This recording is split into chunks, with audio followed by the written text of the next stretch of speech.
So we're here on site, John and Geoff with Adam's Apple Tree Service. We were called out to get an estimate for some Crape Myrtle pruning, and this is a really fine example of what happens with Crape Murder. Restoration pruning, where we selectively start removing some of these and hope that we can get that shape back, or more than likely, the client's going to ask us to just keep following the same prescription that's been done in the past, which means we're going to cut it off, try to create some kind of knuckle there so that the tree can start to sprout from the same area every year. And that's just how it's going to have to grow for the rest of its life. Yeah, so there's a lot of variations on what crepe myrtle pruning properly can be, and it's very common for people to just want to top the crepe myrtles completely and cut every bit of the sprouts and flowering part off every year. And I wanted to kind of discuss why that is, why there's so many different variations, and then when you do find a tree like this that's already been cut off at the top, what the proper way to prune that is. Yeah, exactly. So the reason that I understand most people do it is that crepe myrtles only bloom on brand new wood and they're extremely vigorous. So to cut all of it off, it's going to have enough energy to sprout back out.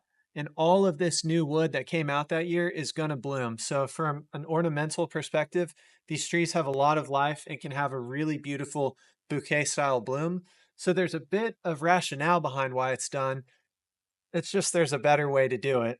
And so, John, like you said, what we're looking for is the proper term is called a pollarding, where you're going to find a knuckle or a natural union where these things break out and cut just outside of that union so that the tree can start to seal over those old wounds and create another one.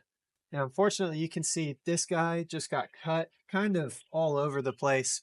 So the tree's working around that and it's kind of creating that knuckle we need, but there's a better way to do it. For pollarding, the idea would be that the knuckle ends up being kind of a ball where the wound wood covers up every time, and then as you each year after it's for fruit trees and stuff like that too, right? So you'll cut off back to the knuckle to make sure that it comes back out in the right way for fruiting trees.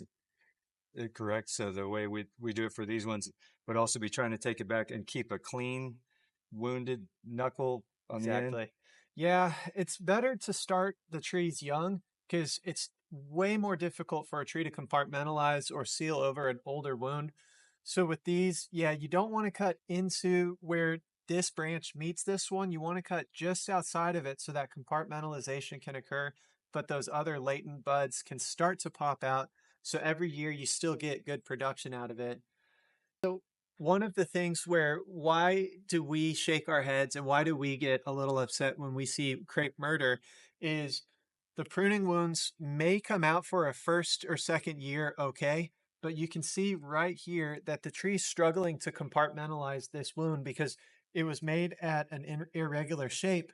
So we have some wound wood responding right here that hasn't made it over here.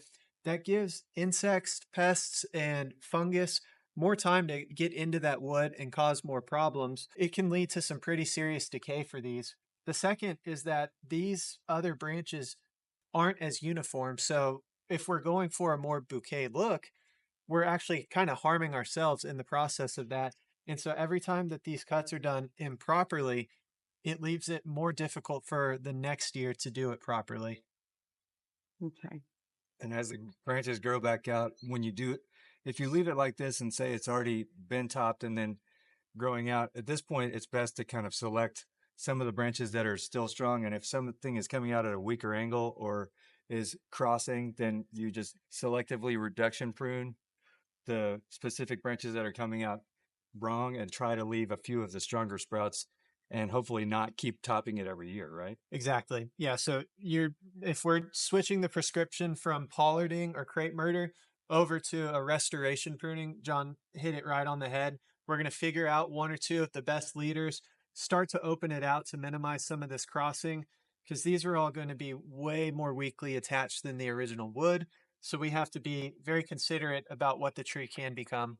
So when we look at the crepe murder, there was obviously a wound that was cut right up here without any consideration of what that's going to leave behind. So these three are trying to compartmentalize and close that off. But because this side of the cut was made so much higher than this side of where that live wood was, the tree's struggling to compartmentalize. And you can see this discoloration, very likely a bacterial or potentially even a fungal issue in the tree has now made it into this wood. And the tree's going to have to struggle just to compartmentalize this little piece of wood. So Crape Myrtles and then our Texas persimmon here in town are really, really thin barked trees. So something you'll see very often is near the base of the trees, they have very obvious weed whacker marks. And because the bark is so thin, it's a lot easier to damage these trees permanently with something as simple as weed whacking or, bumping against it with a lawnmower. Whereas if you did that with an oak or an elm or a pecan tree here, they've got very thick bark. They're going to be able to take a little bit more of a beating. Still not recommended. These mulch rings are really great for providing some space between where the yard ends and the tree protection area begins. So whenever we see that, one of our very first recommendations is expanding the mulch ring to provide a little bit more space for these trees. All right, Geoff, what am I looking at here with this? These dead stems have all of this extra part right here. What's going on with that? I think what happened here was these both got hit by a weed whacker so long ago that all of the bark dried up and popped off. And what you're seeing was the remaining moisture was left in this, and the tree tried to roll over and compartmentalize, close itself off, but sadly died. So now this stuff just pops right off of there. So we have 2 dead stems on this crepe myrtle. We're just going to have to take that down to the base. 3 dead stems, actually. But probably a combination of aggressive pruning and then low quality of care near the base of this tree. So another reason we want to see those wide mulch rings, make sure that some weed whacker or something's not getting near here, and then more responsible pruning for these types of trees. So anyway, okie dokie. For the one point I wanted to make is that you don't necessarily have to prune your crepe myrtle every single year. Sometimes if they're in good shape and they look good, they're going to bloom out again every year on the same branches. So you don't necessarily need somebody selling you on pruning every single year, but it is good to have somebody take a look at it. We always do free estimates, and we can always take a look at your crepe myrtles and let you know what we would suggest for the year.